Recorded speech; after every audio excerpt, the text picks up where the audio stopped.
Hare Krishna. Agricultural trust Bengaluru వారి ఆధ్వర్యంలో 2 రాష్ట్రాలని coordinate చేసుకుంటూ కార్యక్రమాలు చేస్తున్నాం. ఇంకా ఇప్పుడిప్పుడే దాంట్లో చాలామంది కొత్తగా నిష్ణాతులుగా తయారవుతున్నారు. మేము చాలా దగ్గరలో ఈ ప్రకృతి వ్యవసాయం మీద క్లాసెస్ కండక్ట్ చేయడము, న్యూట్రీ గార్డెన్స్ మీద క్లాసెస్ కండక్ట్ చేయడము, కిడ్స్ హోమ్ గార్డెనింగ్ అంటే చిన్నపిల్లలు ఇంట్లో గార్డెనింగ్ చేసుకునే విధంగా మోటివేట్ చేయడం, ఇటువంటివన్నీ కార్యక్రమాలన్నీ కూడా చేసుకుంటూ ఇప్పటికీ కొన్ని స్కూల్స్లో విత్తనాలని సంరక్షించే విధంగా కూడా ముందుకు వెళ్తూ ఆ విత్తనాలను కూడా విత్తన బంతుల కింద తయారు చేసి ఎక్కడైతే వర్షపాతం తక్కువ ఉంటుందో ఆ వర్షపాతం తక్కువ ఉన్నటువంటి ప్రాంతాల్లో, డ్రాట్ ఏరియాల్లో వీటిని వెదజల్లే కార్యక్రమం డ్రోన్స్ ద్వారా కానీ ఇప్పుడున్నటువంటి సాంకేతిక పరిజ్ఞానాన్ని వినియోగించుకొని అవసరమైతే హెలికాప్టర్స్ ద్వారా కూడా వీటిని అనంతపూర్ ఆ విధంగా కొన్ని ఏరియాల్లో మనం ఛత్తీస్గఢ్ దంతెవాడ ఏరియాలో కూడా జల్లడం, మన విశాఖపట్నం సింహాచలం దేవస్థానానికి సంబంధించినటువంటి కొన్ని కొండల మీద జల్లడం ఇవన్నీ జరిగింది. రానున్న రోజుల్లో మహేంద్ర తనయా రివర్ ఏదైతే ఉందో ఒరిస్సా నుంచి ఇటుపక్క వెళ్తున్నదో శ్రీకాకుళం సరౌండింగ్స్లో ఉన్నటువంటి అన్ని ప్రాంతాల్లో కొన్ని ప్రాంతాల్లో వర్షపాతం అనీవెన్గా ఉంటుంది. వీటన్నింటికీ కారణం ఏంటి? డీఫారెస్టేషన్ అంటే చెట్లు నరికివేయడము, కావలసినంత విధంగా చెట్లు నాటకపోవడం. సో వీటిని మళ్ళీ మనం పునరుద్ధరించాలి. ఇది ఒకటే కారణం కాకుండా ప్రకృతి వ్యవసాయం చేయకపోవడం వల్ల ఒకప్పుడు ప్రకృతిలో ఉన్న వనరులతో చేసేదే ప్రకృతి వ్యవసాయం, న్యాచురల్ రిసోర్సెస్, అంతే కదమ్మా.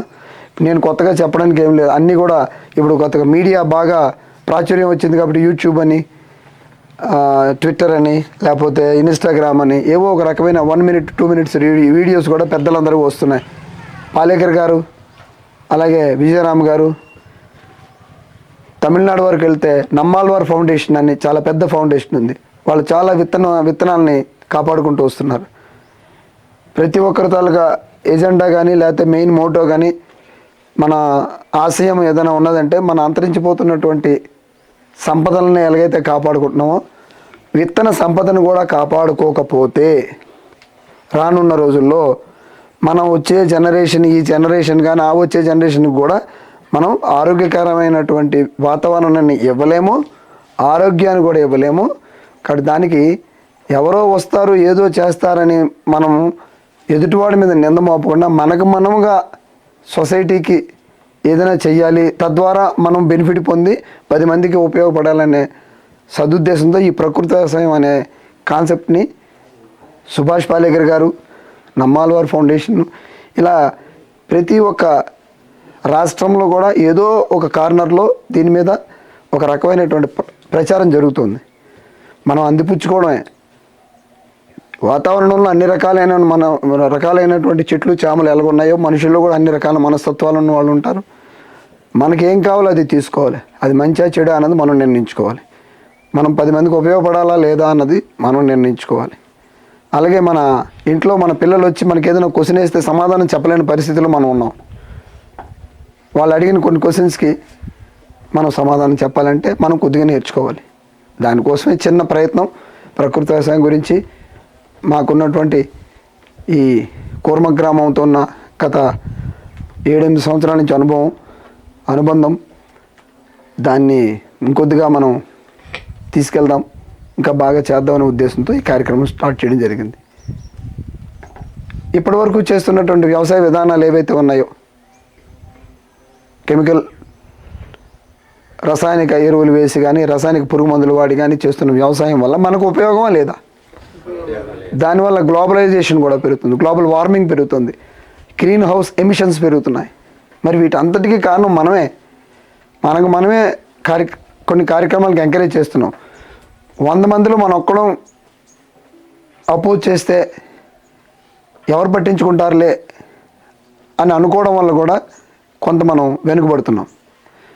వేరే రాష్ట్రాల్లో ఈ రోజుకి కూడా ఆర్గానిక్ స్టేట్సే ఇప్పుడు ఉన్నాయి.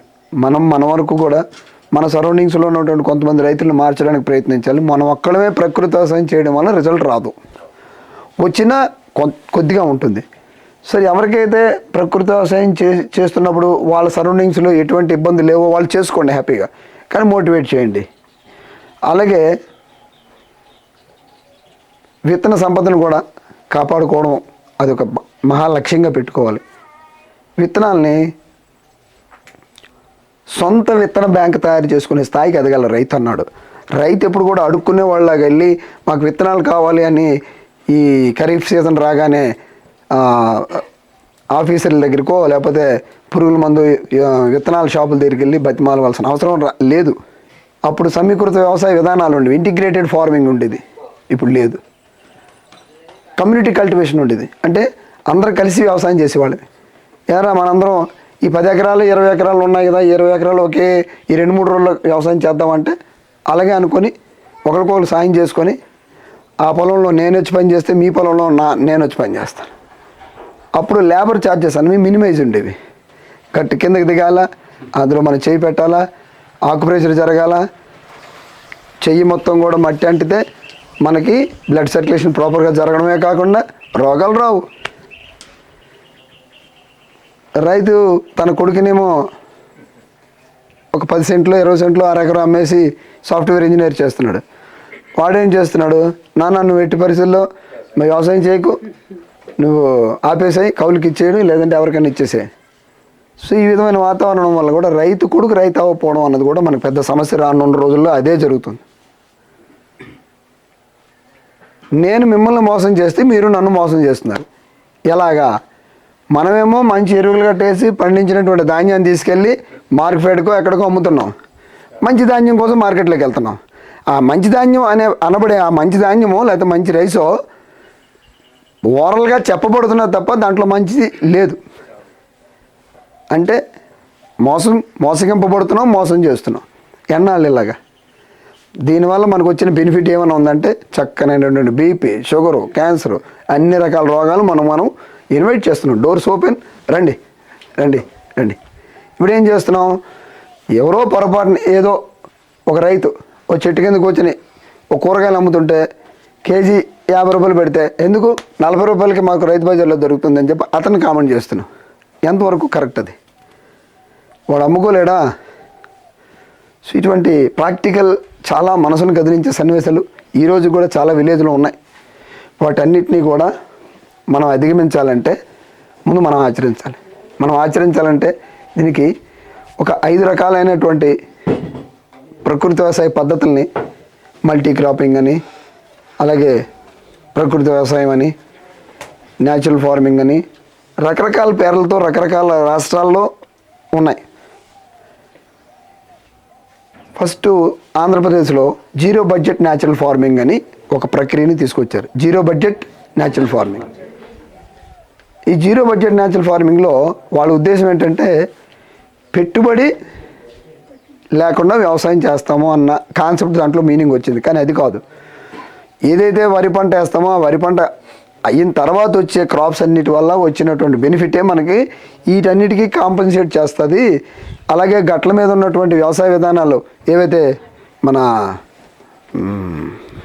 కందులు, ఈ విధంగా మిగతా ఏవైతే మన క్రేపర్స్, అలసందలు, బొబ్బర్లు, జునుగులు ఇటువంటివన్నీ వేసుకుంటే ఆ ఆదాయం కాంపెన్సేట్ అవుతుంది. మూడో పంట కింద అంటే వేసవి పంట కింద నూలిపప్పు కానీ, నువ్వులు కానీ, ఉలవలు కానీ ఇటువంటివి వేసుకొని మనం బెనిఫిట్ పొందితే అదంతా కూడా కవర్ అవుతుంది అన్నది వాళ్ళ ఉద్దేశం.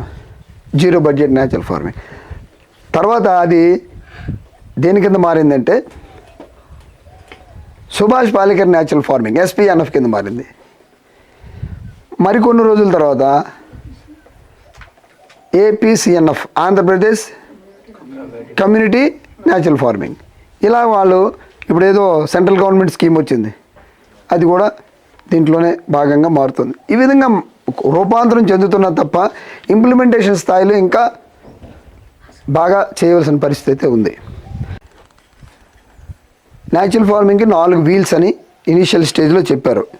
ఏంటవి 4 వీల్స్? బీజామృతం, జీవామృతం,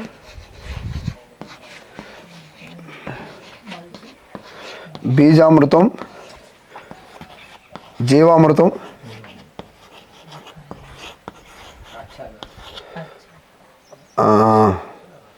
ఆచ్ఛాదన,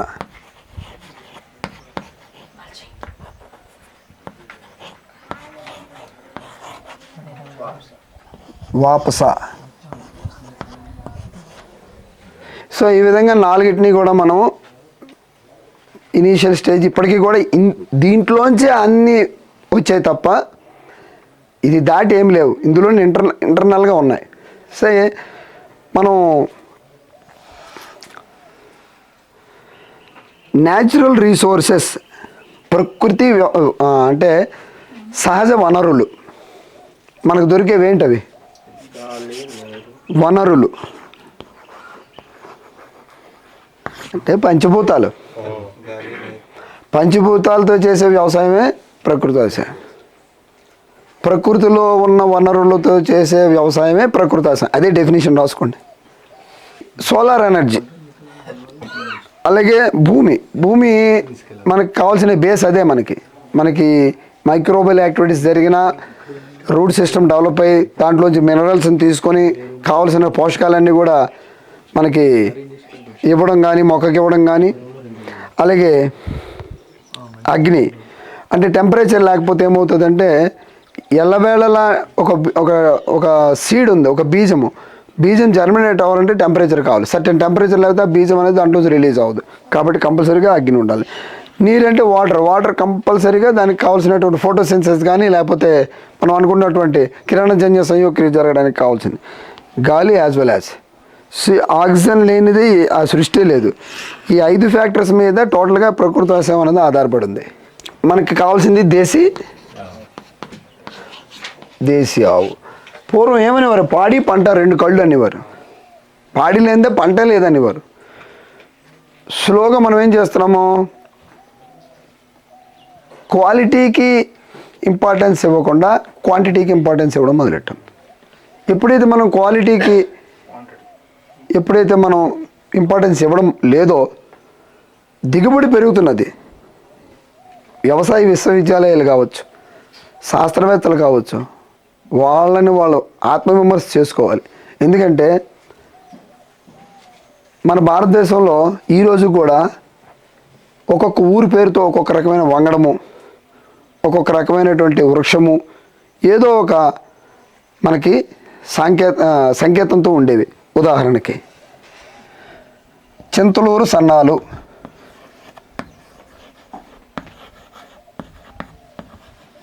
ఇది ఒక రైస్ వెరైటీ. చిట్టి ముత్యాలు, చాలా మంచి వాసన వస్తుంది. చిట్టి ముత్యాలు అన్నం కమ్మగా. గోదావరి ఇసుకలు, మేము తినాము, పండించాము. ఏమండి గోదావరి ఇసుకలు, ఇలా చెప్పుకుంటూ పోతే చాలా ఐటమ్స్ ఉన్నాయి. ఇప్పుడు ఏవో రకరకాల డెవలప్డ్ వెరైటీస్, GMO సీడ్స్ అంటే జెనెటికల్లీ మోడిఫైడ్. అవి వచ్చిన తర్వాత మనకి క్వాంటిటీ పెరిగింది, క్వాలిటీ పడిపోయింది. అయితే ఇప్పుడు దీన్ని మనం అధిగమించాలంటే మనం ఏం చేయాలి? మన పాత తరం విత్తనాలను మనం కాపాడుకోవాల్సిన అవసరం అయితే ఎంతైనా ఉంది. సుమారు 5 లక్షల వరకు గ్రెయిన్స్ కానీ, వరి వెరైటీలు కానీ, కూరగాయలు కానీ, ఆకుకూరలు కానీ 5 లక్షలకు పైమాటే విత్తనాలని ఉండేవి. ఆవు అన్నది మన ప్రకృతి వ్యవసాయానికి కంపల్సరీగా ఉంటే 100% సక్సెస్ అవుతుంది. ఎందుకు? గోసేవ. మనకి ద్వాపరయుగంలో కృష్ణ భగవానుడు గోవులతో మమేకమై గోవుల వలన మనకి ఎటువంటి లాభం కలుగుతుంది అన్నది తన మెసేజ్ ఇచ్చాడు. మనం మెసేజ్ చూడడంలే, మనం మెసేజ్ వినం. మనం ఏం చేస్తున్నాం? గోపికలతో ఆడాడు, వెన్న దొంగిలించాడు, ఇవి కావాలి మనకి. కానీ గోవుల్ని ఎలా సంరక్షించాడు, గో సంపదను ఎలా కాపాడాడు, ఆంతర్యం కావాలి మనకి. సబ్జెక్టులోకి వెళ్ళాలి ఎప్పుడైనా సరే. ఆ గోవు లేనిదే, గోవు మోపురంలో ఏముంటుంది? దేశీ ఆవు తాలూకా గోవు మోపురంలో సూర్యకేతు నాడి ఉంటుంది.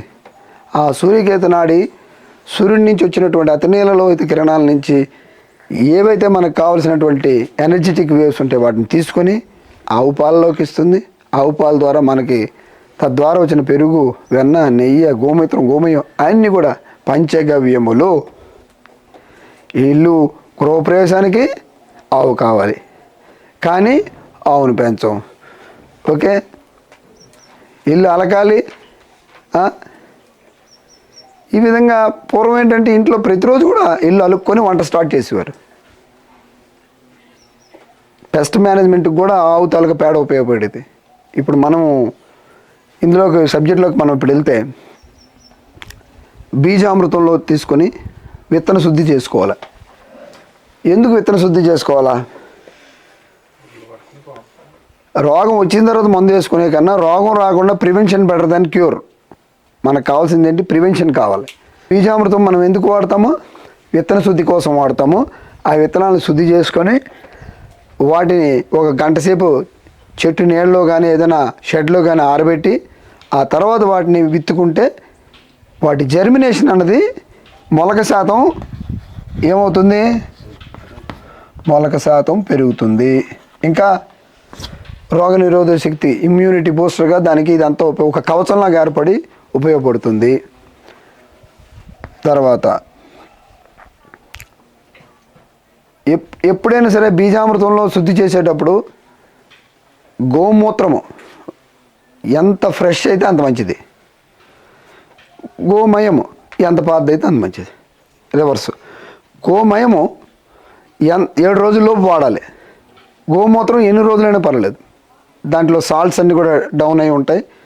మీరు డ్రమ్ముల్లో కలెక్ట్ చేసి పెట్టుకుంటారు కదా, వాటిని ఇన్ని సంవత్సరం తర్వాత వాడినా పర్లేదు, అర్క్లాగా తయారవుతుంది. అర్క్ ఫిల్టరేషన్ అయ్యి. బట్ ఆవు పేడ మాత్రం 7 రోజుల లోపలిదే వాడుకోవాలి. ఈ బీజామృతం ఈ విధంగా మనకి ఉపయోగపడుతుంది. ఇంకా రెండోది వచ్చేసరికి ఏంటది? జీవామృతం. ఈ జీవామృతం కూడా చాలామందికి అపోహ ఏంటంటే జీవామృతం వేస్తే మొక్కలు అంటే కెమికల్ వ్యవసాయం చేసేవాళ్ళు ఉంటారు కదా, ఆవు పేడతోటి వ్యవసాయం చేస్తే అది మీకు అంత దిగుబడి పెరిగిపోతుందా అంటారు. మనము జీవామృతం 2 రకాలుగా చేసుకుంటాం, ఘనజీవామృతం, ద్రవజీవామృతం. ఈ ఘనజీవామృతం, ద్రవజీవామృతం 2 రకాలు చేసుకొని ఘనజీవామృతాన్ని చక్కగా మనం 3 నెలల ముందే సమ్మర్లోనే రెడీ చేసి పెట్టుకుంటాం. అది తొలకరలో ఉపయోగించుకుంటాం. జీవామృతం అనేది క్రాప్ వేసిన తర్వాత స్టార్ట్ చేస్తాం, లిక్విడ్. ఇది ఘనజీవామృతం అన్నది ముందుగా తయారు చేసుకుంటాం. ఘనజీవామృతం 2 నెలలు 3 నెలల ముందు, మన జనవరి నుంచి సంక్రాంతి అయిపోయిన తర్వాత ఇంకా క్రాప్స్ అన్ని కట్ చేసేస్తారు. అప్పుడు మనం ఈ ఘనజీవామృతం రెడీ చేసి పెట్టుకోవాలా.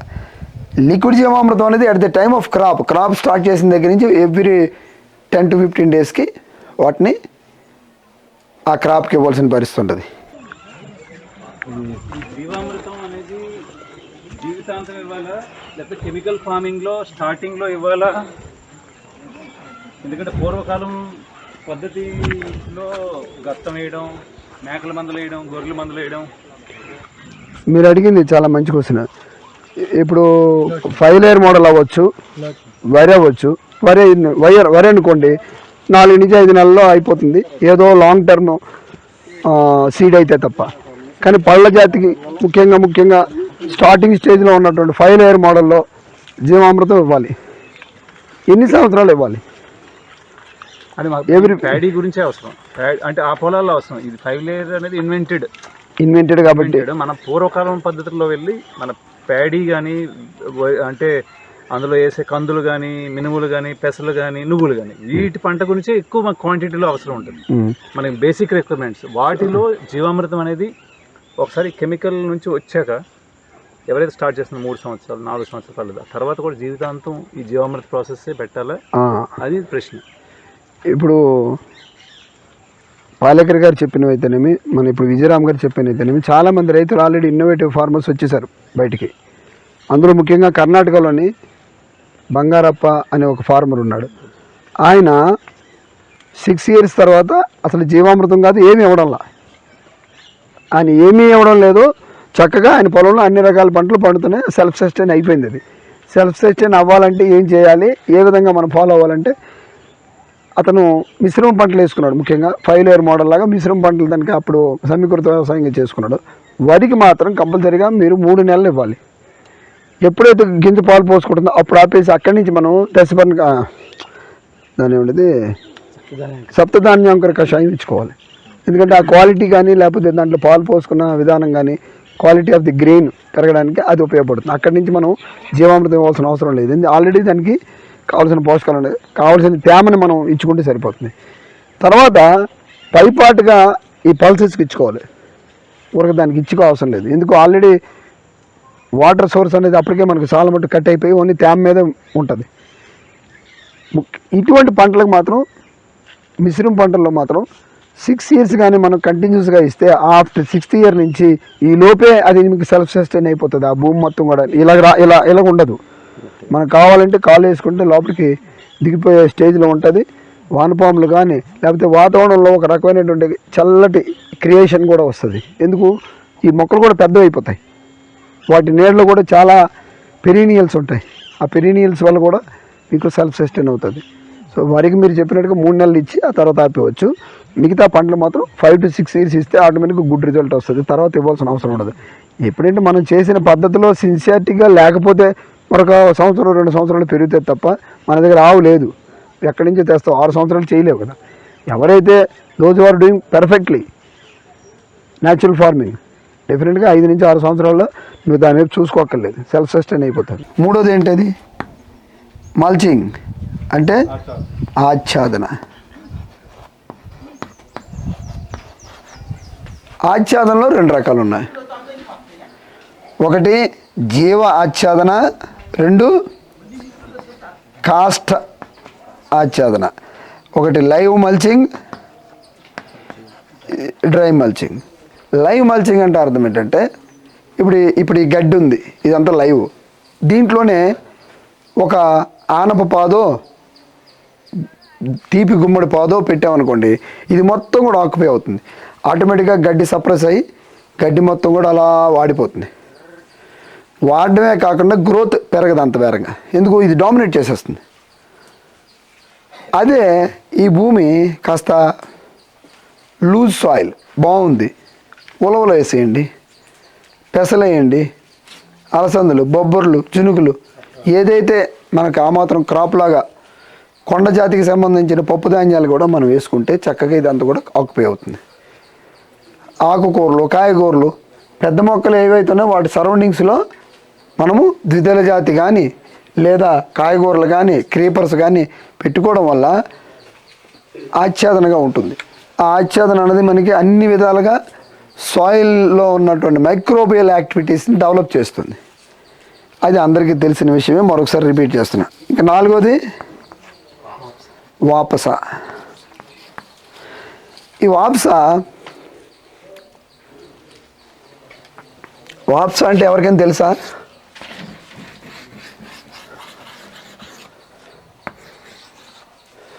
వాప్స్ అంటే ఎవరైనా మీకు తెలిసే ఉంటుంది. సరే, వాప్స్ అంటే ఏం లేదు, మధ్యాహ్నం 12 గంటలప్పుడు, ఇప్పుడు ఎంత టైము? 11. సరే, మరో గంట అయ్యేసరికల్లా ఆ మొక్క నీడ ఇక్కడ పడుతుంది. ఇప్పుడు ఆల్రెడీ అది పడదు. మరి ఎందుకు పడదు? నడినెత్తి మీద వస్తుంది కాబట్టి. సో ఈ సన్లైట్ ఎప్పుడైతే ఈ చెట్టు మీద పడుతుందో,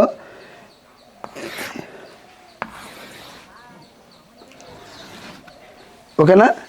ఇంతే కదమ్మా. ఈ ట్రయాంగులర్గా ఏదైతే మొక్క మీద పడుతున్నటువంటి ఈ మొక్క చుట్టూ ఉన్నటువంటి ఏరియా ఏదైతే ఉందో, ఈ సర్కంఫరెన్స్, ఈ చుట్టుకొలతలో ఉన్న ప్రదేశంలో మాత్రమే మొక్క నీటిని కానీ మినరల్స్ని కానీ గ్రహిస్తుంది. చాలామంది నీళ్ళు ఇక్కడ పెడతారు, చిన్న మొక్క అవని పెద్ద మొక్క అవని. మొక్క మొదట్లో నీళ్ళు పెడతాం, అందరూ అదే చేస్తాం, కానీ మొక్క నీరు ఎప్పుడు తీసుకోదు. మొక్క వేరు వ్యవస్థలో ఉన్నటువంటి తల్లి వేరు, పిల్ల వేరు, నూగు వేళ్ళు ఏమవుతాయి, అవి ఇక్కడికి వస్తాయి. వాటి ద్వారా మినరల్స్ని గ్రహిస్తుంది.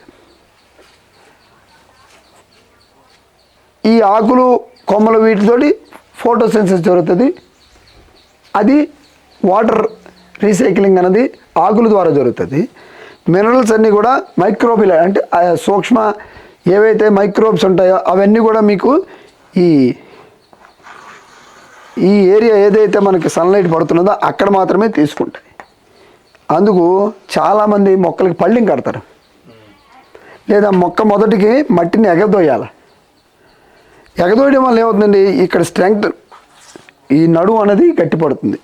ఇక్కడ మీకు వాటర్ పెట్టడం వల్ల మొక్క గ్రోత్ పెరుగుతుంది. ఇక్కడ మనం జీవామృతం ఇచ్చుకోవాలి. ఇక్కడ మనం కావాల్సినటువంటి మల్చింగ్ అంతా చేయాలి. అవసరమైతే మేము మా యొక్క వ్యవసాయ క్షేత్రంలో మేము ఏం చేసామంటే మొక్క మొదట్లో కొద్దిగా ఆ మాత్రం ఈ విధంగా మట్టి పైకి ఎగేసి ఇక్కడ ఈ ఏరియా అంతా కూడా పసుపు వేసాం. సెమీ షేడ్ ఎప్పుడైతే ఉంటుందో దానికి చక్కనైనటువంటి దిగుబడి వస్తుంది. ఆ దుంప కూడా ఊరుతుంది. కావాల్సిన ఎండ ఎంత కావాలో అంతే ఉంటుంది. కాబట్టి అటువంటిగా మీరు ట్యూబర్స్ని మనం ఎంకరేజ్ చేయొచ్చు. వీటిని ట్యూబర్స్ అంటే ఏంటి? దుంపజాతి కల మొక్కలు, చామ, కంద, పసుపు, నల్ల పసుపు, అల్లము, మామిడి అల్లము, తర్వాత యారో రూట్, దీని పాలగుండ పలుకులు అంటారు, పాలగుండ చెట్టు అంటారు. దుంప వైట్ కలర్ పాల రంగులో ఉంటుంది. దుంప ఎలాగుంటుంది? మిల్క్ వైట్ దుంప. మాత్రం మనకి ఎర్రదుంపలు అంటాం కదా, ఎర్రగడ్డలు, ఉల్లిగడ్డలు కాదు, చిలకడ దుంప. ఎగ్జాక్ట్లీ చిలకడ దుంపలాగా ఉండి వైట్. అలాగే ఫ్రూట్స్లోకి వస్తే జాక్ ఫ్రూట్, అలాగే పైనాపిల్, అలాగే ఇమ్లి, చింతపండు, ఇంకాకుండా జడీగూటియా అంటే ఔషధ మొక్కల్లో ఇండుగు పిక్కలు, త్రిఫలాలంటే ఉసిరికాయ విపరీతంగా ఈ తూర్పు కనుమల్లో పండుతాయి. మీకు ఇవి వేరే ఏరియాలో దొరకవు. ఈ యారో రూటు చక్కగా వైట్ కలర్గా ఉండి ఒక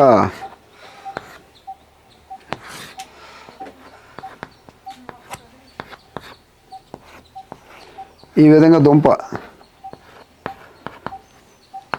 ఈ దుంప వాళ్ళు ఏం చేస్తారంటే వాటన్నింటిని కలెక్ట్ చేసి బాగా రోట్లో దంచుతారు. దంచితే ముద్దలాగా అవుతుంది. దాన్ని ఒక క్లాత్లో కట్టి పిండుతారు. పాలు వస్తాయి.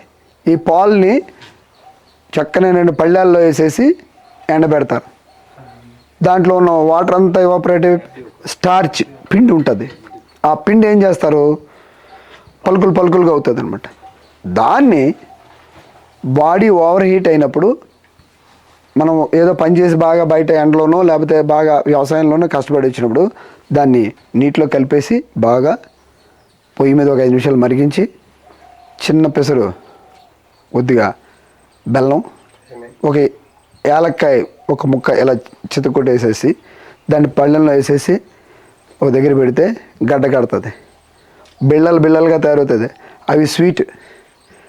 లేదు వేడిగా ఉన్నప్పుడే జ్యూస్లా చేసి తాగివచ్చు. తాగడం వల్ల హెల్త్ బెనిఫిట్స్ చెప్తాను, చూసి రాసుకోండి. నెంబర్ 1, పైల్స్ కంప్లైంట్ తగ్గుతుంది. ఫస్ట్ ఇంపార్టెంట్, వీఆర్ సఫరింగ్ వి లాట్ పైల్స్. కాదు టాపిక్ కాదు, అది కూడా ఇప్పుడు కంటామినేషన్ అవుతుంది. వరిపిండిని కూడా కలిపి అందులో ఇచ్చేస్తుంటారు. So it is not pure. మన దగ్గర ఆ మొక్క ఉంది, ఆ పలుకులు కూడా ఉన్నాయి. నేను బై మిస్టేక్ తేలేదు. ఇఫ్ ఇట్ ఇస్ పాసిబుల్ మన గ్రూప్ ఏదైతే ఉందో ఆ గ్రూప్లో నేను పోస్ట్ చేస్తాను, మీరు చూడండి. ఏమంటారు వీటిని? పాల ముంజలు తయారు చేసే పాలగుండ పలుకులు. మీకు